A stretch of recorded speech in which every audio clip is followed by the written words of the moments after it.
बोला बोला छठी मैया की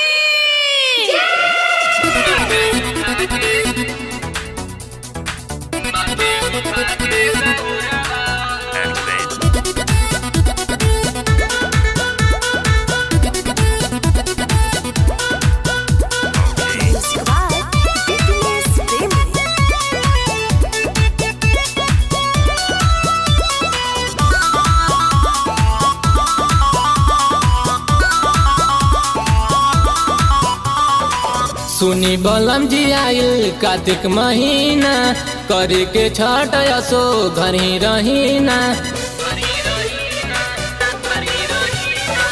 सुनी बलम जी आइल कार्तिक महीना करे के छठ असो घर ही रहीना। ले आई फल फल हरिया हो, फल हरिया हो। हाँ श्रद्धा बा मन में साथे चलब हम, माथे उठा के दौड़वा हो। श्रद्धा बा मन में साथे चलब हम, माथे उठा के दौड़वा हो।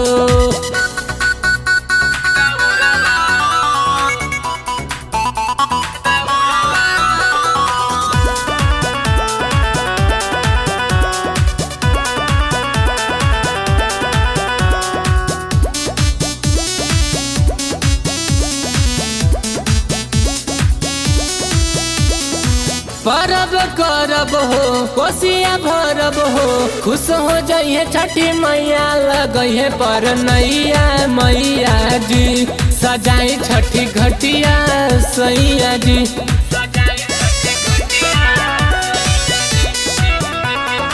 परब करब हो, कोसिया भरब हो, खुश हो जाइए छठी मैया लगइए पर नैया मैया जी। सजाई छठी घटिया सैया जी। तीनों बेरा देह अरगिया हो, अरगिया हो। श्रद्धा बा मन में साथे चलब हम, माथे उठा के दौड़वा हो। श्रद्धा बा मन में साथे चलब हम, माथे उठा के दौड़वा हो।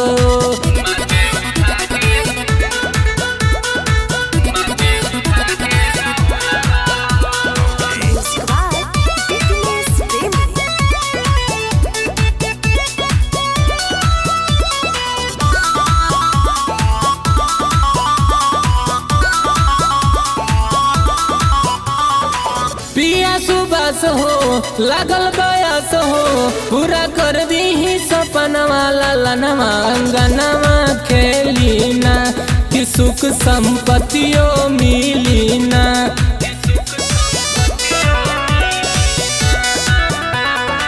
पिया सुबस हो लागल बयस हो, पूरा कर दी सपनवा ललनवा अंगनवा खेलीना। कि सुख संपत्तियों मिलीना। प्रीतम बन जा कहरिया हो, कहरिया हो। हाँ श्रद्धा बा मन में साथे चलब हम, माथे उठा के दौड़वा हो। श्रद्धा बा मन में साथे चलब हम, माथे उठा के दौड़वा हो।